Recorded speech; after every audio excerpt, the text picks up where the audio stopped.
राधे राधे दोस्तों, स्वागत है आपका अपने YouTube चैनल ई ब्लैक बोर्ड में। मैं विशाल आज आपको कक्षा 9th की मैथ पढ़ाने जा रहा हूं, जिसमें हम प्रारंभ करते हैं प्रश्नावली 1.1 से, जो कि हमारा क्वेश्चन नंबर 1 है, जिसमें क्या शून्य एक परिमेय संख्या है?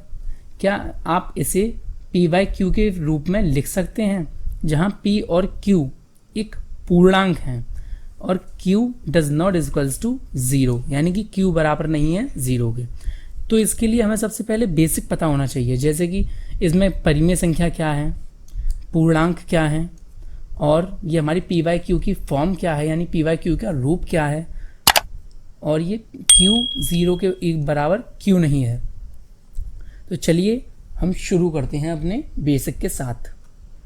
जैसा कि हम जानते हैं कि नंबर, ये जितने भी नंबर्स होते हैं वो एक रेखा पर शो किए जाते हैं, यानी दर्शाए जाते हैं, जिन्हें हम संख्या रेखा या नंबर लाइन के नाम से जानते हैं, जिनके मध्य में शून्य होता है। शून्य उदासीन यानी कि न्यूट्रल होता है, न्यूट्रल, जो कि ना प्लस होता है और ना माइनस। हम शून्य को दोनों कैटेगरीज में लेते हैं, प्लस और माइनस। अगर हम इस संख्या रेखा के दाहिने हाथ पर चलें, यानी कि राइट हैंड पर चलें, तो वो पॉजिटिव रूप में, और अगर हम इस संख्या रेखा के लेफ्ट हैंड साइड पर चलें तो वो नेगेटिव रूप में जाता है।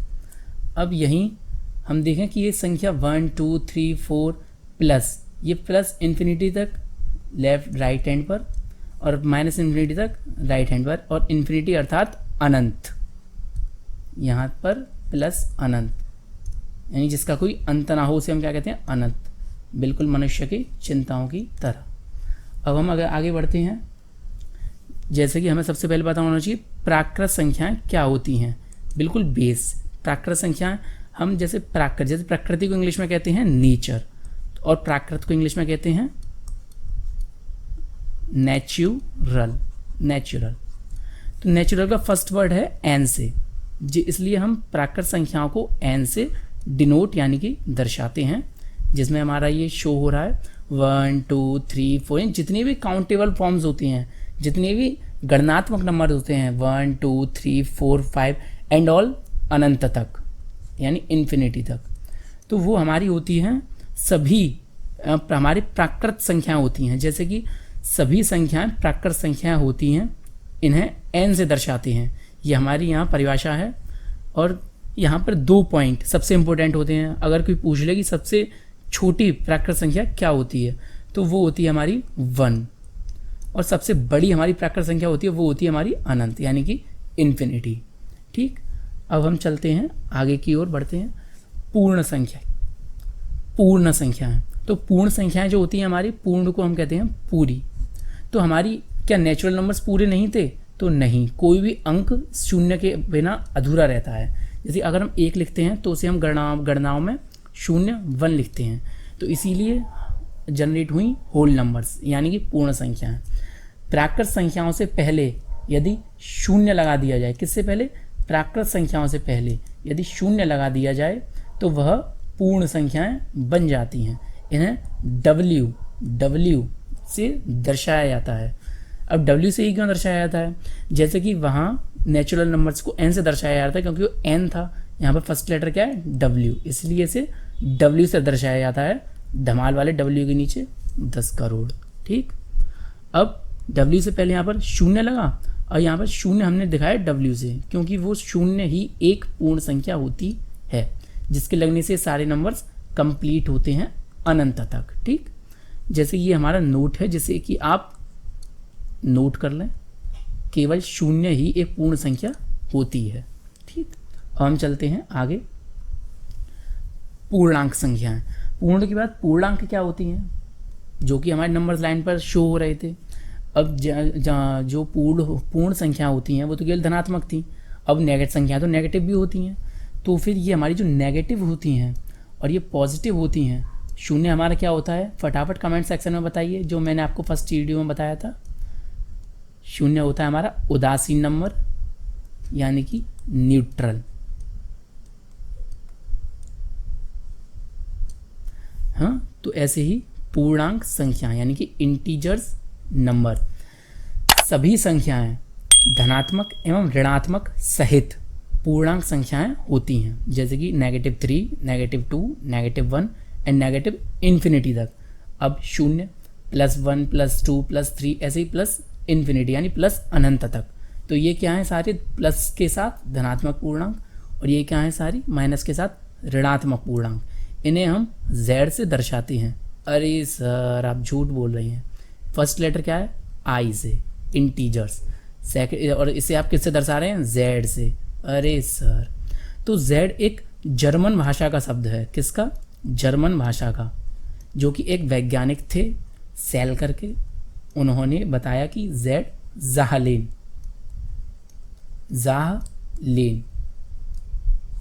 जिसका ज़हा का पहला वर्ड क्या है, z, तो हम इसे किस तरह दर्शाते हैं, इसीलिए हम इसे z से दर्शाते हैं। ठीक, कंप्लीट। अब हम आते हैं अपनी अगली स्लाइड पर, जो कि हैं परिमेय संख्याएं। तो ये तो देखते हैं हम परिमेय संख्या होती क्या है। ये परिमेय संख्या है। ठीक, वे संख्याएं जिन्हें a/b एवं p/q के रूप में लिखा जाता है, यानी कि a/v और a/v, इसको हम अपॉन बाय बटा, इसको ये सारी चीज़ें कहते हैं। ठीक, हिंदी में कहते हैं बट्टे, है ना। और इसको p/q के रूप में। अब हम ये लिख सकते हैं, क्या हम और कुछ नहीं लिख सकते, बिल्कुल लिख सकते हैं। c/d लिख सकते हैं, x/y लिख सकते हैं, x/y लिख सकते हैं। ठीक, तो ये सारी फॉर्म्स में ये क्या कहलाएंगे, ये कहलाएंगे हमारी परिमेय संख्याएं, है ना। तो ये है हमारी, अब हम इनका एग्जाम्पल देखते हैं। p/q परिमेय संख्याएं हैं, किंतु इनमें एक कंडीशन अप्लाई है, किंतु जहां q does not is equals to 0, यानी कि ये q बराबर नहीं है किसके, शून्य के। किसके, शून्य के। ठीक, और p तथा q पूर्णांक हैं। क्या हैं, पूर्णांक हम पीछे देख चुके हैं कि पूर्णांक होते क्या हैं। ये हमारे पूर्णांक जो कि नेगेटिव और पॉजिटिव दोनों होते हैं। ठीक, अब हम देखते हैं, ये यहाँ कुछ एग्जाम्पल, बच्चों यहाँ कुछ एग्जाम्पल दे रखे हैं। आप कमेंट सेक्शन में जल्दी जल्दी बताएं कि इनमें से परिमेय संख्या कौन सी है, इनमें से इन सभी में से कौन सी परिमेय संख्या है। तो कमेंट सेक्शन में जल्दी जल्दी कमेंट करेंगे कौन सी परिमेय संख्या है। चलिए अब हम देखते हैं कि कौन सी परिमेय संख्या है। तो 1/2 ये p/q के रूप में है, ये परिमेय संख्या है। ये भी परिमेय संख्या है क्योंकि p/q का रूप का पालन कर रही है, q does not equals to 0 है। और ये भी हमारी परिमेय संख्या है 5/7। क्या ये परिमेय संख्या है, जल्दी जल्दी कमेंट सेक्शन में बताएं। क्या ये परिमेय संख्या है, जल्दी जल्दी कमेंट सेक्शन में बताएं। ये भी हमारी परिमेय संख्या है और ये भी हमारी परिमेय संख्या है। अगर हम इसमें ऊपर नेगेटिव लगा दें तो क्या ये परिमेय संख्या है। अब जल्दी जल्दी कमेंट करें बच्चों, जल्दी जल्दी कमेंट करें। तो ये भी हमारी परिमेय संख्या है नेगेटिव लगने के बाद भी। और ये हमारी 0 है तो ये हमारी परिमेय संख्या नहीं है। परिमेय संख्या नहीं है तो ये क्या है, इसका जादू हम अगली स्लाइड में देखेंगे कि ये क्या है। और ये भी परिमेय संख्या हमारी है क्योंकि ऊपर कहीं ये कहा गया है कि हमारी p 0 नहीं हो सकती।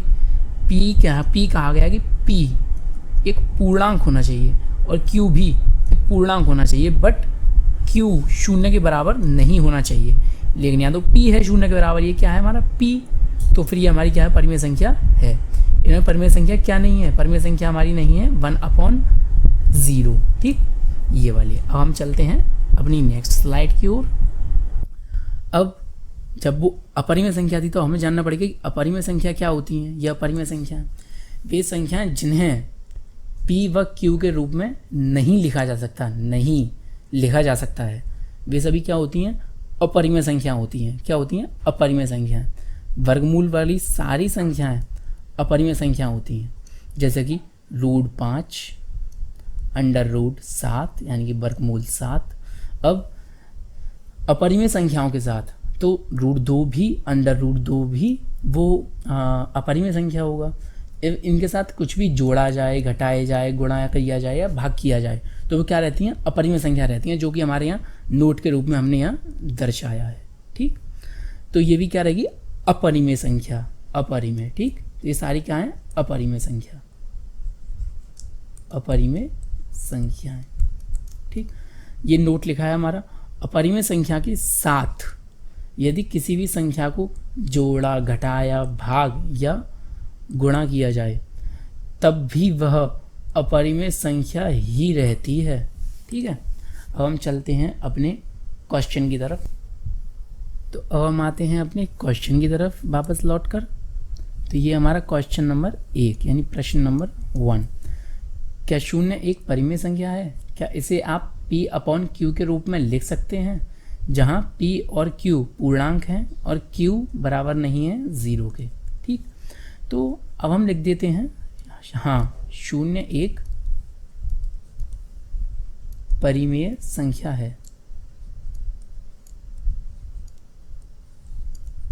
0 एक परिमेय संख्या है। ठीक, क्यों है सर, आपने तो एकदम लिख दिया। हाँ 0 एक परिमेय संख्या है। तो हमारे इस वाक्य को पूरा करने में इस एक शब्द का बहुत बड़ा हाथ है। क्यों है, क्योंकि उसने पूछा क्या, तो हमने यहाँ आंसर लिख दिया क्या की जगह, क्या की जगह हाँ। ठीक, अब उसने कंडीशन हमको दे दी है, क्या हम इसे पी वाई क्यू के रूप में लिख सकते हैं, जो हमने डेफिनेशन पढ़ी थी परिमेय संख्याओं की। तो हाँ हमने क्यू ले लिया, पी ले लिया, 0। क्यों ले लिया, क्योंकि उसमें 0 के लिए पूछा है। अगर 1 के लिए पूछा तो हम 1 रख लेते, 2 के लिए पूछा तो हम 2 रख लेते, 3 के लिए पूछा तो हम 3 रख लेते, अगर अनंत के लिए पूछता तो हम अनंत रख लेते। ठीक, और इसने हमको कंडीशन दे दी सबसे बढ़िया, ये q बराबर नहीं है 0 के, तो हम इसमें 1 रख लेंगे, इसको हम 2 रख लेंगे, इसको हम 3 रख लेंगे, लेकिन ऊपर 0 ही रहेगा। ठीक, तो ये कि हमारी क्या है, ये सारी हमारी परिमेय संख्याओं के रूप में हैं, जो कि हम डेफिनेशन में देख चुके थे। ठीक, अब हम चलते हैं हमारे क्वेश्चन नंबर 2 की तरफ। अरे सर आपने तो बहुत सिंपल कर दिया। हमारे चैनल पर और भी कई सारे वीडियो हैं जिनमें सारी चीज़ें सिंपल ही की जाती हैं, तो कृपया कर आप अंदर जाएं और चेक करें कि क्या सच में सिंपल की जाती हैं या यूं ही। क्वेश्चन नंबर 2, 3 और 4 के बीच, 3 और 4 के बीच 6 परिमेय संख्याएं ज्ञात कीजिए। ये 3 और 4, हमने तो भाई दोनों लिख लिए, हमने यहाँ पर 6 भी लिख लिया साइड में, हमें नहीं पता कुछ, हमने सारी चीज़ें लिख ली। अब हमने 6 क्यों लिख लिया, क्योंकि हम इसमें +1 करेंगे। सर 1 क्यों, 2 क्यों नहीं, 3 क्यों नहीं, 4 क्यों नहीं, जितनी भी संख्या हमसे पूछी जाती हैं, अगर हमें यहाँ मान लीजिए 6 की जगह 7 पूछता, या 7 की जगह 8 पूछता, या फिर 8 की जगह 9 पूछता, तो हम सभी में क्या करते, हम इन सभी में +1 कर देते बस। ठीक, क्यों, क्योंकि ये रूल सेट किया गया परिमेय संख्याओं, मध्य की परिमेय संख्याओं को प्राप्त करने के लिए। जैसे अब हमने यहाँ किया 6 + 1, तो यहाँ कितना हो जाएगा 7। अब हम 7 का ही मल्टीप्लाई इसके अंश में कर देंगे और 7 का ही मल्टीप्लाई इसके हर में कर देंगे। सर हर तो है ही नहीं, तो अपॉन में 1 ले लेंगे ना, क्योंकि अगर हमारे बट्टे में कुछ नहीं होता, यानी कि अपॉन में इधर की तरफ कुछ नहीं होगा, तो फिर हम क्या ले लेंगे 1 1 1 किसी के भी लिए। अगर ऊपर 1 करोड़ भी लिखा है यहाँ पर, तो हम यहाँ भी 1 करोड़ लेकर 1 ले लेंगे, तो वो क्या रहेगा, उसका वेटेज 1 ही 1 करोड़ ही रहेगा। तो LHS = RHS, यही तो हमारी इक्वेशन फॉर्म होती है कि हमारे ये दोनों फॉर्म बराबर रहने चाहिए, अलग नहीं हो, तो हमारी इक्वेशन बैलेंस्ड रहती है। ये हमारी 7 × 3 = 21 है, 7 × 3 = 21 अपॉन में 7, और हम इसमें भी तो करेंगे, अब हमने उसमें किया तो 2 बातें तो हम लेकर चल नहीं सकते। इसी तरह 7 × 4 = 28 अपॉन में 7, अब हम ले लेंगे मध्य की सारी संख्याएं एरो लगा के, 21/7, 22/7, 23/7, 24/7, 25/7, 26/7, 27/7 और 28/7। अब कितनी हो गई ये, 1 2 3 4 5 6 7 8 8 हो गई सर, हमने तो 6 पूछी हैं। तो बच्चा ये हमारी दो संख्याएं जो 27 और 28 ये दोनों हैं, ये तो हमारी यही है ना, यही हमारी ये प्रस्तावित हो चुकी हैं। ठीक, तो हमारी कितनी होंगी, अब काउंट करें 1 2 3 4 5 6। ठीक, तो हमारी ये 6 परिमेय संख्या इनके बीच में हमारी निकल आई। अब हम चलते हैं अपने अगले क्वेश्चन की तरफ। अभी हमारा है क्वेश्चन नंबर 3, जो कि अब हमसे इसमें आंशिक रूप में पूछा है। कुछ नहीं, आंशिक रूप में पूछा है तो हम आंशिक रूप में रख लेंगे इसको। 3/4, 3/5 और 4/5। इसमें कितनी पूछी है, 5। हमने कही थी +1 कर देंगे, तो हम इसमें भी सर चलिए सर प्लस फिर से +1 कर देते हैं। 5 और 1 6, 6 का ही मल्टीप्लाई हम अंश में कर देंगे और 6 का ही मल्टीप्लाई हम हर में कर देंगे। ठीक, अब ये कितने होते हैं, 6 3 18 और 6 पंजे 30, 6 चौक 24 और 6 पंजे 30। ठीक है सर, अब लिखते हैं इनके मध्य की संख्या। सर अब वहाँ से नहीं, अब आगे से स्टार्ट कीजिए, तो हम लेंगे यहाँ पे, चलिए आगे से ले लेते हैं। 19/30, 20/30, 21/30, 22/30 और 23/30। कहीं ज़्यादा तो नहीं हो गई, चेक कर लेते हैं। 1 2 3 4 5, कितनी हो गई, 5। क्या है, परिमेय संख्याएं। ठीक, तो ये हमारा क्वेश्चन ये भी खत्म। अरे सर खिलवाड़ कर दिया गणित के साथ। तो हम आते हैं अपने अगले प्रश्न की ओर, जो कि है हमारा प्रश्न नंबर 4। नीचे दिए गए कथन सत्य हैं या असत्य, कारण के साथ, किसके साथ, कारण के साथ अपना उत्तर दीजिए। ठीक, तो हम पहला देखते हैं क्या है, क्या प्रत्येक प्राकृत संख्या यानी नेचुरल नंबर्स पूर्ण संख्या होती हैं? क्या प्रत्येक प्राकृत संख्या पूर्ण संख्या होती है? तो हम देखते हैं, ये हमारे पास दी रखी है हमारी प्राकृत संख्या यानी कि नेचुरल नंबर, जिन्हें हम किससे शो कर रहे थे, एन से। हमने पिछली स्लाइड्सों में देख चुके हैं अपनी। और ये क्या हमारी पूर्ण संख्या है, क्या पूर्ण संख्या है, जिससे हम किससे डिनोट कर रहे थे, W से। किससे, W से। वही बच्चों धमाल वाला 10 करोड़ वाला W। ठीक, तो फिर अब ये जो हमारी पूर्ण संख्याएं हैं उनमें ये देखिए, ये 1 2 3 4 5 6 dash dash dash dash infinity तक यानी कि अनंत तक पहुंच रहे हैं। तो क्या है हमारा n। ठीक, अब इनमें पूर्ण संख्याओं में ये सभी n तो है ही, यानी नेचुरल नंबर तो सारे हैं ही। ये 0 यानी कि हमारा 0, ये हमारा भी आ रहा है 0। तो 0 + n = W। ठीक, तो ये है हमारी पूर्ण संख्याएं। ठीक, अब इसमें देखिए क्या है, यह प्रत्येक प्राकृत संख्या एक पूर्ण संख्या होती है। जी हाँ, प्रत्येक प्राकृत संख्या एक पूर्ण संख्या होती है। तो फिर हम ये लिख देंगे सत्य। ठीक, अब हम देखते हैं कारण। अरे सर आपने कारण तो मिस ही कर दिया। हम देखते हैं यहाँ पर कारण। हम देखते हैं बच्चों कारण। तो कारण क्या है इसका, कारण है क्योंकि पूर्ण संख्याओं में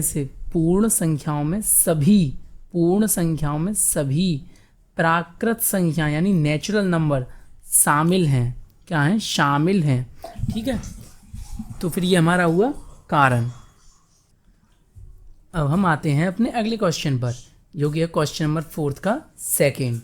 हाँ, तो ये इसमें पूछा है क्या प्रत्येक पूर्णांक पूर्ण संख्या होती है। प्रत्येक पूर्णांक यानी कि हमारा इंटीजर नंबर के विषय में पूछा है, होल नंबर्स के लिए पूर्ण संख्या है। ठीक, तो ये क्या प्रत्येक पूर्णांक पूर्ण संख्या होती हैं। तो ये हमारी जो पूर्णांक होता है, पहुंच जाइए पूर्णांक वाली स्लाइड पर।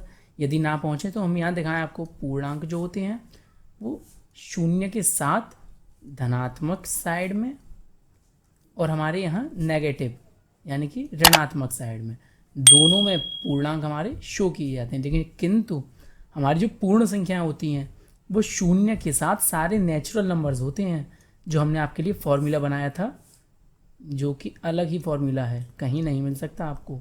0 + n = W। ठीक, ये हमारे फॉर्मूला इन होल नंबर्स के लिए है।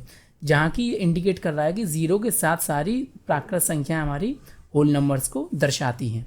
तो इसी लेकिन इसमें कहीं नेगेटिव आया है, नेगेटिव चिन्ह तो इसमें कहीं नहीं है, तो इसका मतलब हमारी ये इसमें तो हमारे नेगेटिव नंबर है ना, तो इसका अर्थ ये है कि ये असत्य हैं, क्योंकि इसमें नेगेटिव नंबर हैं ही नहीं, ये असत्य। ठीक, अब हम देखते हैं, अब इसका कारण भी तो रह गया सर, आपने कही थी कि कारण भी साथ है, तो इसका कारण है हमारा,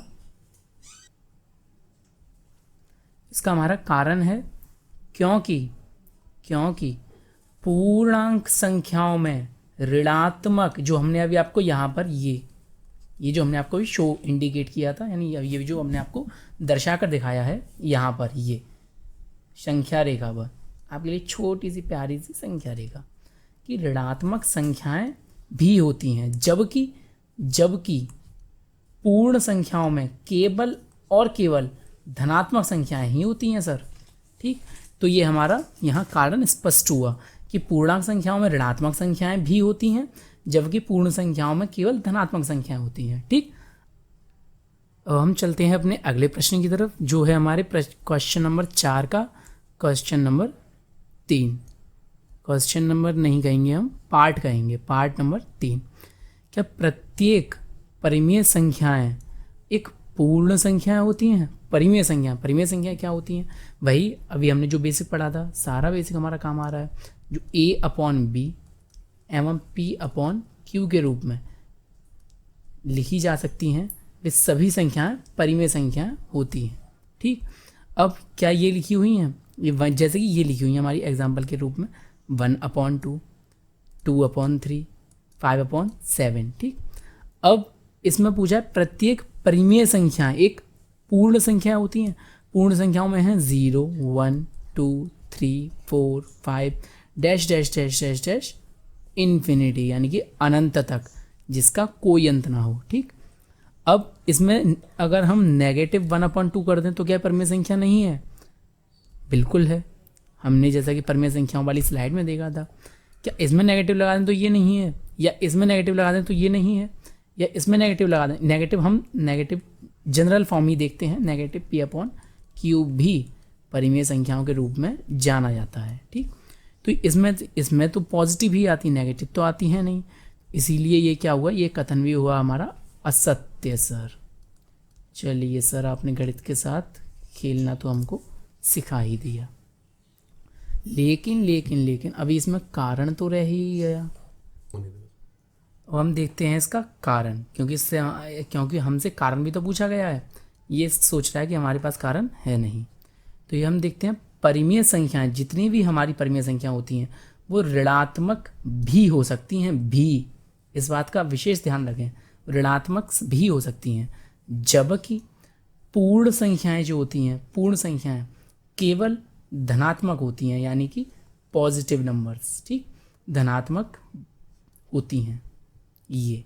ठीक, तो यहाँ हमारा ही हुई प्रश्नावली 1.1 समाप्त। तो बताइए दोस्तों, आपको कैसा लगा ये वीडियो? अगर आपको वीडियो पसंद आया है तो हमारे वीडियो को लाइक करें, शेयर करें और चैनल को सब्सक्राइब करें। हमारा चैनल ई ब्लैक बोर्ड आपके लिए एक विशेष प्लेटफॉर्म है, इसे सब्सक्राइब करना और बेल आइकन दबाना ना भूलें। चलिए गुड बाय दोस्तों, मिलते हैं 1.2 के साथ।